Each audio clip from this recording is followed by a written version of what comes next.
Okay, so here's video B-9. So the directions are that you are given that f is continuous on this closed interval 1 to 4. So that means this interval includes the endpoints because of the brackets.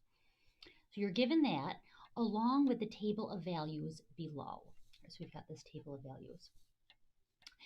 Use the intermediate value theorem, okay, also known as the IVT, to explain why there exists a value r where 1 is less than r, which is less than 4, for which f of r equals 7.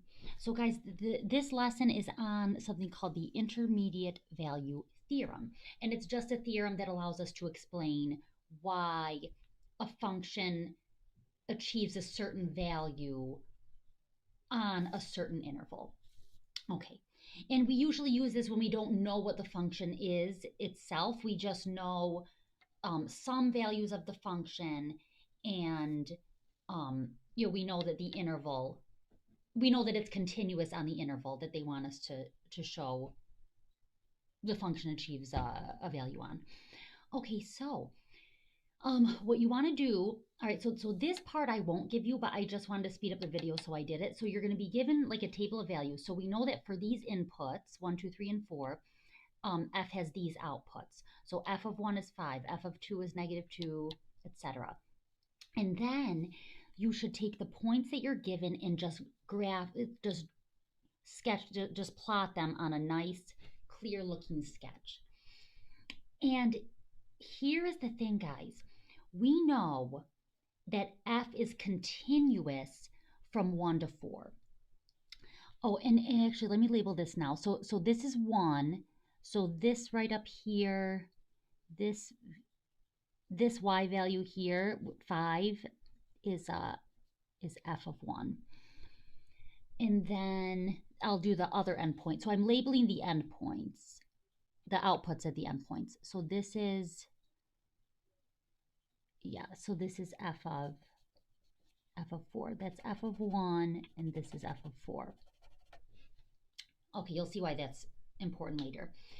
All right, now the fact that this function is continuous over the interval is what allows me to connect these dots. All right, if I didn't know that the function was continuous, I couldn't connect the dots because there might be breaks in the graph. But since it's continuous, I can connect these dots. And there's a lot of ways you can connect the dots. Like you could take a lot of detours between the dots, but just make it simple, guys. So I'm just going to connect. I'm going to make it like nice and smooth, but I'm just connecting like that. Just make it simple. I could have a lot of curvy stuff going on here, but there's no need. Okay, I'm just trying to visualize what's happening. So this is what we have. And they want us to explain why there exists a value r that is somewhere between 1 and 4, for which f of r equals 7. So for which the output is 7. So let me find 7. So 1, 2, 3, 4, 5, 6, 7. All right, so they want us to prove that there's some value r between 1 and 4 that has this output here. All right. Well, guys, let me 7, 3, 8. Well, let me just draw this line like this. All right. So this is the line y equals 7. And if you look here, guys, since this is a continuous function, this line is going to hit the graph. And it is this point where that line hits the graph. It's that point there that has the it has an output of 7, which means that we have to have a corresponding input, which they want us to call r, like somewhere here. So it looks like it's like right on 3. Whoops. I'll just say like r's here. Okay. So you could see from the picture that if we draw these points and we connect them, then there's gonna be some some input value, some x value, or in this case r value, between 1 and 4 that has an output that is on the graph. Okay, so I don't want to talk too much. Sometimes the more I talk, it could get more confusing. So anyway, now that we have like a visualization of what is going on, let's actually write up the explanation. So we're explaining why there exists an r between 1 and 4 for which f of r equals 7. And the explanation is always going to go like this.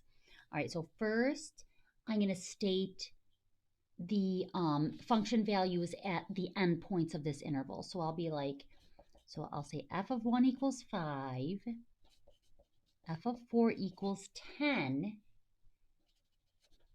and y equals 7 is an intermediate value.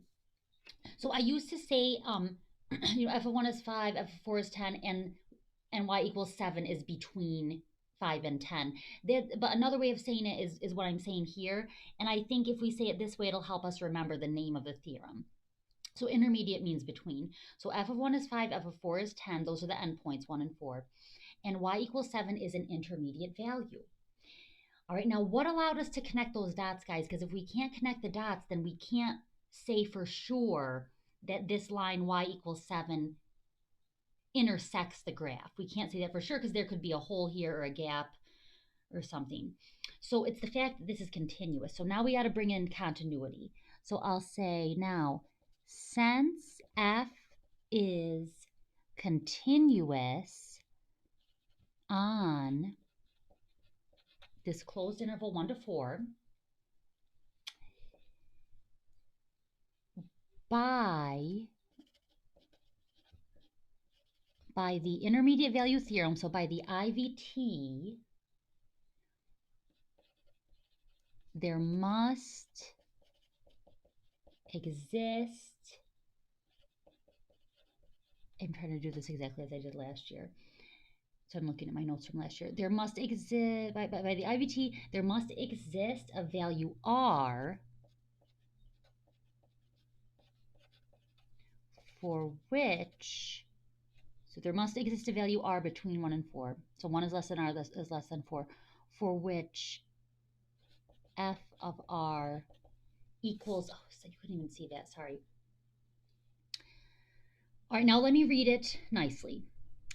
Whenever you write an explanation, you should read it over to yourself to make sure it flows.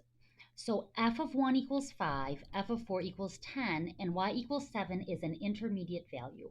Since f is continuous on the closed interval 1 to 4, by the intermediate value theorem, there must exist a value r, 1 is less than r is less than 4, for which f of r equals 7. Guys, there it is. Okay, so that's how this explanation goes. So for the practice, you're asked to do 2 of these.